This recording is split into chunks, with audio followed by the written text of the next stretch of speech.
cengkraman Jokowi itu sangat kuat di dua lembaga pengkhianat, ya. Yang pertama itu Polri, yang kedua itu UGM. Ya kalau kayak si Rismon itu, siapa lagi? Itu kan udah pengkhianat tuh. Egy, DHL, Damai Hari Lubis, berteman sama iblis itu sama dengan iblis. Gak usah kita deket-deketin. Kita udah lihat lah. Gus Nur sama Bambang Tri sudah jadi korban begitu aja. Gak malu itu pemerintah. DPR gak malu itu. Gak malu. Belum lagi Habib Rizik yang katanya bilang saya sehat, terus masuk penjara. Dan kasus lain kilometer 50 kematian segala. Ini kan berarti nggak ada hukum di negara kita ini. Assalamualaikum warahmatullahi wabarakatuh. Salam sejahtera bagi kita semua, Bapak, Ibu, dan media yang hadir, yang saya hormati dan saya muliakan. Wah, kehormatan saya suruh bicara sini. Saya bukan lawyer. Saya bicara dulu, saya bukan lawyer. Saya kelompok aktivis yang mengikuti, membersamai para kelompok-kelompok tertentu, bukan hanya ini saja, yang mengusut atau menggugat tentang keaslian ijazahnya Jokowi yang telah jadi presiden selama 2 periode. Jadi saya ada di mana saja selama kelompok itu berupaya untuk meminta pertanggungjawaban kepada Jokowi untuk menunjukkan ijazahnya asli atau palsu. Yang kalau menurut dugaan saya dan teman-teman aktivis, di sini ada GMKR, ada FPPT ini, ada ARM segala macam. Nggak mungkin dia punya ijazah palsu. Asli. Nggak mungkin dia punya ijazah asli, maaf. Pasti palsu. Nah, begini, menurut kami para aktivis, bahwa tindakan Jokowi mengikuti kontestan pemilu atau pilkada dengan ijazah palsu, terutama di pemilu, itu adalah tindakan kejahatan luar biasa. Saya katakan itu masuk kejahatan luar biasa itu. Jadi kalau mau disamakan dengan terorisme, disamakan dengan pemberontakan, disamakan apa lagi? Pelanggaran HAM berat, sama. Tapi kenapa kok diam saja kita? Kenapa saya katakan bisa disamakan dengan pelanggaran berat yang, ya kalau istilahnya para lawyer mungkin yang namanya extraordinary crime itu. Sama.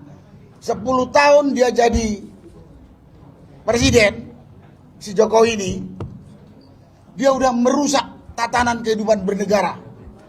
Dan banyak lagi kali hukum yang dirusak, diganti menurut keinginan dia untuk kepentingan dia, yang dampaknya begitu besar. Yang paling buat saya pensiunan, salah satu diantara yang dilakukan dia adalah pernyataan atau keputusan dia yang mengatakan bahwa peristiwa tahun 65 itu PKI adalah korban. Itu kata lain bahwa yang melakukan berarti rakyat dan TNI. Ini kan pengkhianat nih. Berarti kesimpulan saya ini memang turunan PKI. Anasir PKI, komunis. Apa ini enteng ini pelanggaran ini? Belum lagi membiarkan kematian hampir 1.000 orang petugas KPPS. Dibiarkan kayak kambing mati aja gak dusun. Nah, 1.000 lebih. Pembunuhan pengawalnya Habib Rizik. 6 orang.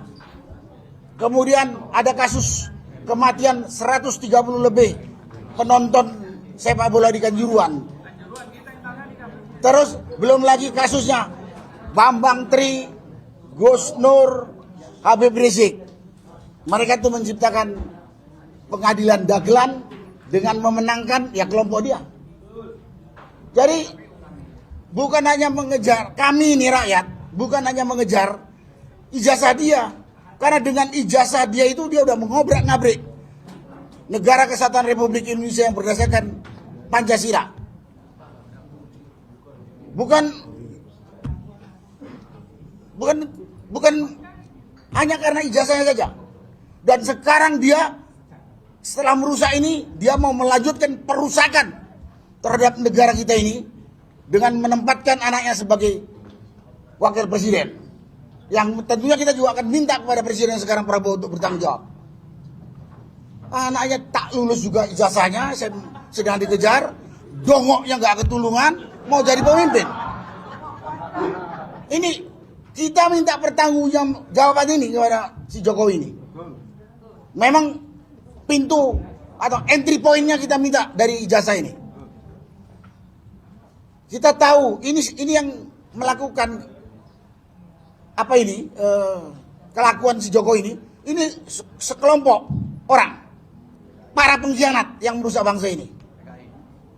Ya di dalamnya ada PKI, tapi ada anasir-anasirnya atau tokoh-tokohnya yang ada di dalam pemerintahan dia, baik itu Purnawirawan Jenderal, TNI, Polri, para tokoh-tokoh lain. Nah inilah yang melindungi sekarang. Sehingga setiap ada pengusutan tentang ijazah palsu Jokowi, begitu besar kekuatan yang bergerak untuk menjaganya, melindunginya. Ini anasir begundal dia ini. Termasuk ada kekuatan asing yang melindungi dia gitu. Apa kita mau menyerah? Rakyat. Kita udah ngerasakan bagaimana dirusak oleh manusia yang namanya Jokowi ini. Nah, kenapa rakyat sangat berharap kepada kelompok-kelompok Taka, ya mungkin yang di sana juga yang di kelompok yang lain ada Bonatua, ada Bu Mercy, ya mungkin juga Bon Jovi dan lain sebagainya. Karena tidak bisa berharap kepada pemerintahan Prabowo. Nyatanya udah 2 tahun diem aja dia. Apa yang mau diharapkan? Ya terpaksa lah kita harus kerja keras. Tadi udah disampaikan pada baca itu.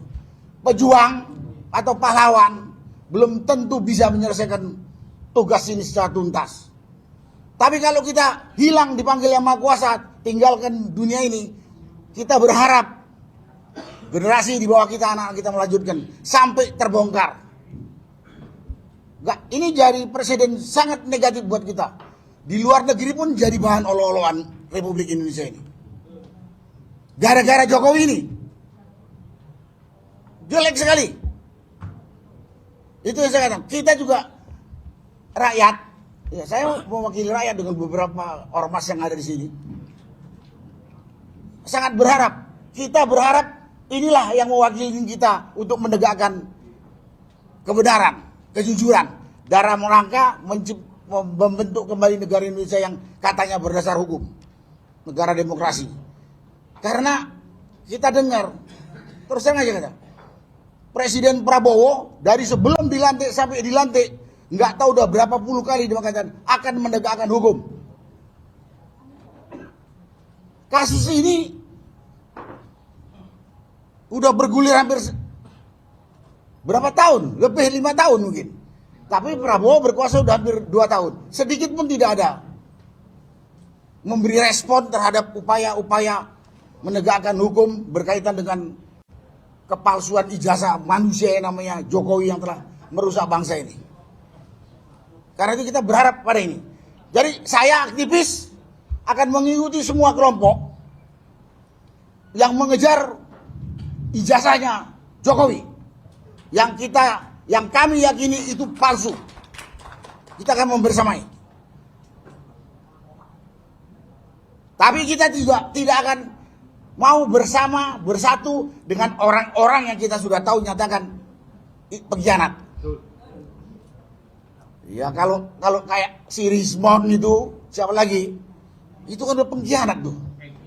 Egy, DHL, Damai Hari Lubis, berteman sama iblis itu sama dengan iblis. Gak usah kita deket-deketin. Gak usah kita deket-deketin. Mudah-mudahan ini pemerintah dengar. Ini kan karena pemerintahnya letoy. nggak punya tanggung jawab penegakan hukum. Omong kosong. Yang lain-lain itu bisa berjalan kalau ini saja tidak berani ditegakkan. Termasuk juga di sini, kenapa rakyat berharap kepada kelompok Taka ini? Karena DPR-nya picek budek, nggak bersuara sama sekali. Padahal kita semua tahu suatu negara akan berdiri tegak, maju, solid apabila penegakan hukum itu benar. Benar, sesuai hukum yang ada, dilaksanakan dengan jujur, adil. Kita nggak ada. Kita udah lihatlah, Gus Nur sama Bambang Tri sudah jadi korban begitu aja. Nggak malu itu pemerintah, DPR nggak malu itu, nggak malu. Belum lagi Habib Rizik yang katanya bilang saya sehat, terus masuk penjara. Dan kasus lain, kilometer 50, kematian segala. Ini kan berarti nggak ada hukum di negara kita ini. Itulah bisa saya sampaikan pada kesempatan yang disampaikan pada saat konvers oleh Taka ini. Saya diundang, saya bukan bagian dari ini, tapi kami bagian dari rakyat yang peduli penegakan hukum di negeri kita yang tercinta ini. Karena kami tidak percaya pada pemerintah. Kami tidak percaya dengan DPR. Sampai hari ini nggak percaya kita. Karena mereka diam saja. Itulah yang bisa saya sampaikan. Banyak sekali undang-undang di kepala saya tentang penegakan hukum. Karena janjinya presiden banyak sekali. Tegakkan hukum. Bagian dari penegakan hukum itu adalah berantas korupsi. Omong kosong penegakan hukum. Kalau pemberantasan korupsi bisa berjalan, kalau penegakan hukumnya tidak jalan gitu. Jadi cukup ini aja yang bisa saya sampaikan. Kami berada di mana? Siapa saya dengan teman-teman yang lain aktivis yang membersamai kelompok Taka ini. Terima kasih. Wassalamualaikum warahmatullahi wabarakatuh.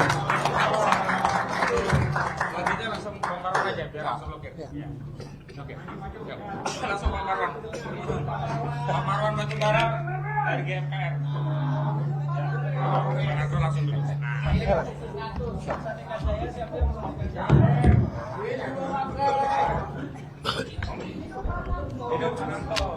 Bismillahirrahmanirrahim. Assalamualaikum warahmatullahi wabarakatuh. Waalaikumsalam warahmatullahi wabarakatuh. Selamat siang untuk kita semua. Saya mungkin akan membagi kepada 3 hal pokok. Yang pertama, kita bicara pokok perkara. Pokok perkaranya itu adalah proses pembuktian ijazah Jokowi di pengadilan. Dan itu tidak pernah terjadi sejak kasus Gus Nur dan Bambang Tri 2022 dan 2023. Kenapa itu terjadi? Kenapa tidak terjadi pembuktian?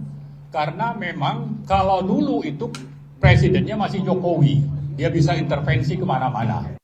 Maka pembuktian itu tidak perlu dilakukan di pengadilan, lalu sejumlah orang dijadikan tersangka sebagai pelaku pencemaran nama baik atau fitnah.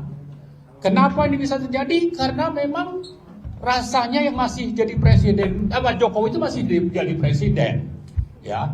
Tapi di sini sebetulnya kita bisa juga mencatat cengkraman Jokowi itu sangat kuat di 2 lembaga pengkhianat, ya. Yang pertama itu Polri, yang kedua itu UGM. Maka dengan misalnya, kalau kita lihat di UGM itu bulan Maret 2025 menyatakan ijazah Jokowi asli. Kemudian Polri itu bulan Mei menyatakan ijazah Jokowi itu identik, ya. Sementara 2 lembaga ini bukan tempat untuk terjadinya proses pembuktian atau pokok perkara tadi. Jadi kita bisa nyatakan 2 lembaga ini lembaga pengkhianat negara, pengkhianat konstitusi, pengkhianat rakyat. Mana itu? Polri dan yang kedua itu UGM. Nah, kita memang punya presiden. Maka hal kedua yang ingin saya sampaikan adalah bahwa presiden atau DPR atau lembaga kehakiman ini kan harusnya bisa independen. Sekarang Pak Prabowo itu jadi presiden yang katanya ingin menegakkan hukum, yang kalau kita perhatikan secara politik, Jokowi ini ingin melanjutkan dinasti Jokowi yang sudah mulai curi start untuk Pilpres 2029 misalnya, akan berkunjung ke sejumlah daerah. Sementara juga diklaim ada klaim dari Jokowi Gibran akan berpasangan dengan Prabowo, sementara Prabowo sebetulnya enggan. Nah, di sini saya kira sebagai presiden kita menuntut Pak Prabowo bahwa kalau dulu pembuktian tadi pokok perkara tidak bisa terjadi karena presidennya itu adalah Jokowi, sekarang presidennya Prabowo, masa ikut atau tunduk di bawah cengkeraman Jokowi, ya kan? Saya berharap secara politik tadi ada ancaman dinasti Jokowi terhadap Pak Prabowo. Kemudian yang kedua, kalau memang benar ingin menegakkan hukum dan konstitusi, buktikanlah itu dengan mendukung secara penuh proses di pengadilan, sehingga tadi pembuktian pokok perkara itu bisa benar-benar terjadi di mana ya di pengadilan, dan itu bisa dilakukan Pak Prabowo dengan melakukan benar-benar pengontrol Polri dan kejaksaan. Ya, kalau ini ada di bawah kendali Jokowi, maka memang kita tinggal berdoa saja. Ya, mudah-mudahan Pak Prabowo itu berubah sikap dan kita nyatakan rakyat akan mendukung Pak Prabowo kalau berani menuntaskan pokok perkara ijazah palsu Jokowi. Ya. Nah, yang terakhir saya ingin mengingatkan kita semua bahwa teman-teman seperjuangan dulu, ya, dulu itu cukup banyak, dan lembaga untuk teman-teman semacam kelompok pendukung sebagai PH-nya itu kan dulu 1, ya, tapi sekarang jadi ada 3. Ada yang memang datang khusus ke Solo, tapi ada yang sekarang menjalani 2 proses persidangan di PN Jaksel dan PN Jaktim. Nah, kita tidak mau mengecam menyerang mereka. Itu pilihan mereka. Mungkin daya tahannya cuma sampai situ. Ya sudah, kita maklumi saja. Kita maklum. Ya udah. Tapi minimal bagi saya, misalnya saya sempat beli buku yang ditulis oleh 3 orang teman itu, buku tebal dulu ya, launching di Tebet. Ya, saya beli juga pakai lelang tuh. Jadi ya, makanya maksud saya dengan buku itu sebenarnya saya terdidik, saya paham. Cuma kalau bicara mempertahankan kebenaran, itu kan kadar kita masing-masing itu berbeda. Apalagi yang namanya Jokowi dan geng itu termasuk polisi, itu kan menghalalkan segala cara. Ya, kalau memang tidak bisa dirayu dengan uang atau logistik atau apa, ya ini cuma contoh saja ya. Bisa juga diancam. Nah, ada yang tidak kuat. Untuk apa? Untuk 2 hal tadi. Sehingga berubah sikap. Nah, kita berharap yang tersisa itu masih bisa konsisten. Mas Rustam, Bu Kurnia, dan Pak Rizal Fadilah, dan Taka saya kira akan tetap mendampingi, dan kita dari GMKR, saya kira Pak Narko dari FEB TNI juga akan terus berada di belakang teman-teman yang bertiga ini dan tim Taka. Nah, karena itu sekali lagi, sudahlah, kalau memang maunya seperti itu, kita pahami saja situasinya, tapi jangan habiskan energi kita untuk justru lebih banyak mempersoalkan sikap mereka. Ini sangat manusiawi, apalagi kalau bicara komitmen kebenaran itu rendah. Jadi banyak orang yang akhirnya takluk. Saya pernah sampaikan, ibarat lari maraton 10K, ya ada yang tahan sampai 2 kilo, 5 kilo, tidak sampai yang ke 10 misalnya, di tengah jalan ya udah sampai segitu saja kemampuannya dan kita maklumi. Maka karena itu saya berharap untuk fokus kepada yang tersisa. bahwa penjahatnya itu masih berkeliaran di sana, ya, bersama dengan tadi lembaga pengkhianat Polri dan UGM, dan dibiarkan pula oleh DPR yang memang banyak tersandra oleh Jokowi. Misalnya kita bisa dengar dalam kasus Jampitsus bagaimana Golkar itu dibajak Jokowi atau yang lain-lain. Saya kira itu begitulah DPR itu. Sehingga mungkin ya tinggal kita saja, dan saya harap mari kita terus konsisten untuk bersuara untuk menghadapi pengkhianat negara yang ada, terutama pentolannya itu adalah Joko Widodo. Dan terakhir sekali, saya kira bagi Pak Prabowo ini ada istilah oleh manusia merdeka, kill or to be killed, ya. Kalau Pak Prabowo tidak berbuat sesuatu, akhirnya nanti Pak Prabowo juga bisa dilengsarkan. Tapi kalau serius menghadapi Jokowi, salah satu tempat untuk bagaimana Pak Prabowo menegakkan hukum dan menangkap atau melawan pengkhianat ini adalah salah satunya melalui kasus ijazah palsu. Saya kira itu saja. Terima kasih. Assalamualaikum warahmatullahi wabarakatuh.